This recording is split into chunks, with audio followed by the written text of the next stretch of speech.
नमस्कार मंडळी. तर आज आपण आपल्या किचनमध्ये अशा तिप्पट फुलणाऱ्या पांढऱ्या शुभ्र कमी तेलकट अशा शाबूच्या पळी पापड्या कशा करायच्या हे पाहणार आहोत. तर ह्या पापड्या कोणतीही पूर्वतयारी न करता सुद्धा आपण पटकन करू शकतो. शाबू भिजवावी लागत नाही तरी सुद्धा इतक्या छान फुलून ह्या पापड्या येतात आणि खायला सुद्धा तोंडात घालताच विरघळतील अशा ह्या पापड्या बनून तयार होतात. तर इथं बघू शकताय तुम्ही अगदी पांढऱ्या शुभ्र अशा आपल्या ह्या पापड्या बनून तयार झालेल्या आहेत. बनवायला खूप सोप्या आहेत. अर्ध्या तासामध्ये पटकन ह्या बनवून होतात आणि अजिबात आपला जास्तीचा पसारा होत नाही ह्या पापड्या बनवताना. इतका सोप्या अशी ही पापड्यांची रेसिपी आज मी तुम्हाला सविस्तरपणे सांगितलेली आहे. त्यामुळे तुम्ही सुद्धा ह्या उन्हाळ्यामध्ये अशा पापड्या नक्की बनवून पहा. जर तुम्हाला हा व्हिडिओ आवडला असेल तर प्लीज व्हिडिओला एक लाईक नक्की करा. प्रमाणबद्ध अशी आपली ही रेसिपी असणार आहे, त्यामुळे पहिल्याच प्रयत्नात तुम्ही सुद्धा इतक्या छान पापड्या बनवू शकता. तर अजिबात तेलकट ह्या पापड्या होत नाहीत. त्यातील एक मोडून दाखवते.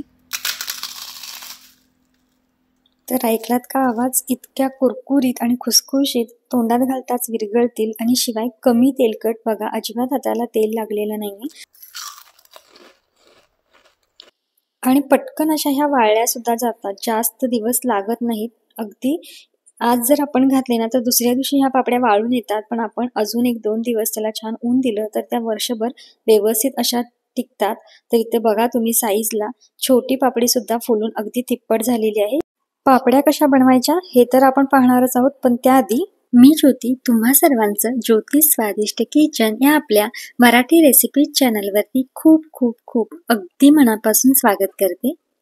तर आपण पापड्या बनवायला सुरुवात करूया. इथेही मी अगदी आपली रेग्युलरची शाबू घेतलेली आहे, जी आपण उपवासासाठी शाबू बनवतो ना, ती शाबू घेतलेली आहे.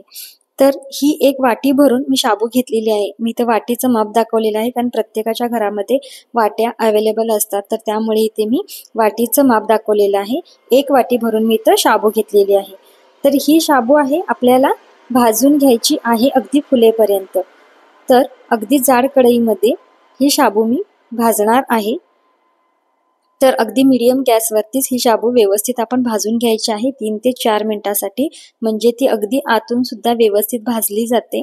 जर तुम्ही ही शाबूच्या पापड्या जास्त प्रमाणामध्ये करणार असाल तर तुम्ही शाबू घरात भाजून ते गिरणीवरून दळून आणू शकता, पण मी तुम्हाला इथे 1 वाटीचं प्रमाण दाखवणार आहे. तर इथं आपली ही शाबू आहे बघा, अगदी व्यवस्थित 4 ते 5 मिनिटांमध्ये खमंग अशी भाजली गेलेली आहे. तिला पूर्णपणे गार करून घेतलं आणि मिक्सरच्या भांड्यामधून आपण ह्याला अगदी बारीक असं वाटून घेणार आहोत. तर ह्या शाबूच्या पापड्यासाठी थोडीशी जाडसर जरी ही शाबू राहिली ना तरी काही हरकत नाही, पण शक्यतो होईल इतकी आपण बारीक केलात ना तर चांगलंच आहे. तर हे मिक्सरमधून मी अगदी बारीक असं ह्याचं पीठ करून घेतलेलं आहे. अशा पद्धतीनं ह्याला चाळावं वगैरे असं काही लागत नाही. तर पीठ तयार आहे. पुढची प्रोसेस बघूया. तर इथं आपण पीठ शिजवण्यासाठी अगदी पसरट मोठी अशी मी कढई घेतलेली आहे, किंवा खोलगट कढई घेतलात ना तरी चालेल, किंवा आपल्याकडे जे भांडं असेल जाड बुडाचं ते घेतलात तरी चालेल. तर 1 वाटी मी इथं शाबू घेतली होती, तर त्यासाठी 8 वाट्या होईल इतकं मी पाणी घेतलेलं आहे. हे पाण्याचं प्रमाण जे आहे ते अगदी परफेक्ट आहे. लक्षात घ्यायचं, 1 वाटी शाबूसाठी 8 वाट्या पाणी आपण घेणार आहोत. तर ज्या वाटीने शाबू घेतली होती त्याच वाटीने मी 8 वाट्या पाणी असं मोजून घेतलेलं आहे. पाणी मोजून घेतलं. गॅस सुद्धा अजून मी चालू केलेला नाही आहे. तर ही वाटी आहे बघा, ह्या वाटीने मी 1 वाटी शाबू आणि 8 वाट्या पाणी घेतलेलं आहे. आता यामध्ये आपण चवीपुरतं मीठ घालून घेणार आहोत. तर साधारण 1.5 चमचे होईल इतकं मी ह्या चमच्याने मीठ घालून घेतलेलं आहे. गॅस अजूनही बंद होता. आता मी गॅस चालू केलेला आहे. अजूनही पाणी गारच आहे. आता ह्या गार पाण्यामध्येच आपण जे मिक्सरला शाबू वाटून घेतली होती ती घालून घ्यायची आहे. जर तुमच्याकडे विस्कर असेल तर चांगलंच आहे. तर विस्करने हे पीठ अगदी पटकन असं गाठी यातल्या आहेत त्या फुटतात. तर हे बघा, किंवा पळीने सुद्धा तुम्ही हे अशा पद्धतीने करू शकता. तर संपूर्ण पीठ ह्या पाण्यामध्ये मी असं एकजीव करून घेतलेलं आहे, विरघळलेलं आहे. आणि गॅस आता मी मोठा केलेला आहे. तर सतत आपण असं हे पीठ जे आहे ते ढवळत राहणार आहोत. आता जरी हे पीठ तुम्हाला पातळ वाटलं असेल तर थोड्या वेळाने ह्याला चांगला दाटसरपणा येतो. तर हे बघा, अगदी 1-2 ते 3 मिनिटांमध्येच थोडासा ह्याला दाटसरपणा आल्यानंतर यामध्ये मी चिली फ्लेक्स घालून घेतलेला आहे 2 चमचे. पूर्णपणे ऑप्शनल आहे. ह्या ठिकाणी तुम्ही हिरवी मिरची सुद्धा वाटून घालू शकता, किंवा लाल मिरची सुद्धा तुम्ही कुटून घालू शकता. नाहीच जर घालायचं असेल, नाही घातलात ना तरी काही हरकत नाही. तर हे बघा, असं हे चिली फ्लेक्स घालून झाल्यानंतर मी पुन्हा एकदा ही पीठ सतत ढवळत आहे. गॅसचा फ्लेम आता मी मीडियम केलेला आहे.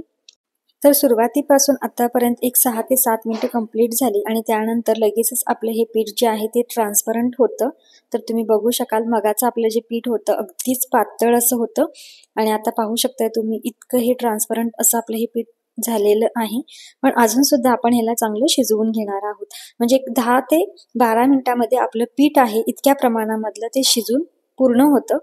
तर हे बघा, आता ह्याला चांगले असे ना बुडबुडे यायला लागलेले आहेत. पिठाला शक्यतो व्यवस्थित बुडबुडे येऊ देत. पीठ चांगलं शिजलं तर पापड्या चांगल्या वर्षभर टिकतात. तर हे बघा, अशा पद्धतीने ह्याला बुडबुडे आल्यानंतर समजून जायचं की आपलं हे पीठ जे आहे ते शिजत आलेलं आहे. पीठ जितकं चांगलं शिजेल तितके आपले जे पापड्या आहेत त्या चविष्ट लागतात किंवा वर्षभर व्यवस्थित टिकतात. ह्याच्यापेक्षा सुद्धा जास्त घट्टसर आपण हे पीठ नाही बनवणार आहोत. हे प्रमाण किंवा हे जे कन्सिस्टन्सी आहे ती अगदी परफेक्ट अशी आहे. पिठाला मस्त अशी चकाकी आलेली आहे आणि पीठ जे आहे ते ट्रान्सपरंट झालेलं आहे. पीठ इथं तयार आहे. यातील थोडं पीठ मी एका भांड्यामध्ये असं काढून घेणार आहे, जेणेकरून ते पटकन कोमट होईल आणि आपल्याला पटकन ह्या पापड्या आहेत त्या घालता येतील. तर त्यासाठी मी ह्यातील निम्म पीठ बाजूला केलेला आहे आणि आता जे उरलेलं आहे त्यावरती आपण असं ताट झाकून ठेवणार आहोत. तर ह्या पापड्या आहेत ना, ह्या मी घरामध्येच घालून घेणार आहे. तर हे बघा, पीठ अगदी कोमट झालेलं आहे. तर पापड्या घालताना सुद्धा मी खाली अगदी सुती कापड अंतरलेलं आहे आणि त्याच्यावरती पॉलिथिनचा पेपर अंतरलेला आहे. जर गरम गरम आपण पापड्या घातलो तर त्या पेपरला चिकटू शकतात किंवा त्या कागदाला चिकटू शकतात. तर त्यासाठी पूर्णपणे पीठ आहे ते कोमट करून घ्या किंवा गार झालं ना तरी काही हरकत नाही. आता व्हिडिओमध्ये दाखवल्याप्रमाणे पळीमधून थोडंसं पीठ असं घालून घ्यायचं आणि त्यावरती पळीनेच त्याला गोलाकार असा द्यायचा आहे. शक्य होईल तितकं गोल असं पापड्या घालण्याचा प्रयत्न करायचा आहे. हे पहा, अशा पद्धतीनं आपण ह्यातील थोडंसं पीठ असं घालून घ्यायचं आणि पळीनेच त्याला असं गोल फिरवायचं. म्हणजे बरोबर आपली पापडी जी आहे ती गोल होते. आणि ह्या पापड्या आहेत ह्या पटकन सुकल्या जातात. तर एक दिवस तुम्ही याला घरामध्येच असं ठेवा आणि त्यानंतर ज्या वेळेला त्या वाळतात त्याचे काठ आहेत ना ते आपोआप असे सुटले जातात. त्यानंतर तुम्ही ह्या पापड्या उन्हात सुद्धा वाळवू शकता. तर हे बघा, अशा पद्धतीने ह्या संपूर्ण पापड्या मी घालून घेतलेल्या आहेत. खूप होतात. एक आपली जी मोदकाची चाळण असते ना तितक्या भरून ह्या पापड्या बनून तयार होतात एका वाटीमध्ये. आणि शिवाय अजिबात आपल्याला जास्तीचा वेळ लागत नाही ह्या पापड्या बनवण्यासाठी. आणि चव तर म्हणाल खूप छान लागते. एकदा अशा पद्धतीनं तुम्ही ह्या पापड्या नक्की बनवून बघा, खूप छान होतील. तर इथं आपल्या ह्या पापड्या बघा घरामध्ये अशा वाळून आलेल्या आहेत. काठ सुटल्यानंतर अगदी अलगद बघा ह्या पापड्या आपल्याला अशा निघत आहेत. अजिबात त्या कागदाला चिकटलेल्या नाही आहेत. तर असं संपूर्ण पापड्या मी पलटून घेतल्या आणि उन्हामध्ये मस्त अशा वाळवून घेतल्या. हे बघा, अगदी चकाकी खूप छान आलेली आहे पापड्यांना. आणि इतक्या आपल्या ह्या एका वाटीमध्ये पापड्या बनून तयार झालेल्या आहेत. खूप पातळ अशा आपल्या ह्या पापड्या बनून तयार झालेल्या आहेत. इथं सांगितलेलं जे प्रमाण आहे ते अगदी परफेक्ट आहे. तुम्ही पहिल्याच प्रयत्नामध्ये ह्या प्रमाणामध्ये खूप छान पापड्या बनवाल याची मला खात्री आहे. त्यामुळे तुम्ही एकदा ही रेसिपी नक्की ट्राय करा.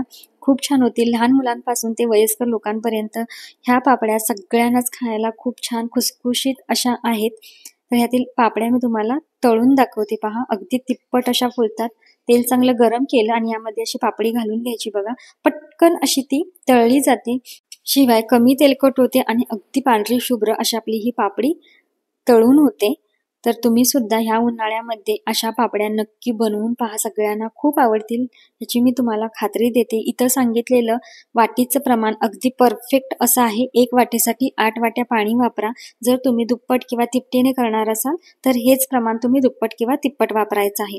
तर आजची आपली ही वाळवणाची रेसिपी तुम्हाला कशी वाटली हे मला कमेंटमध्ये सांगायला अजिबात विसरू नका.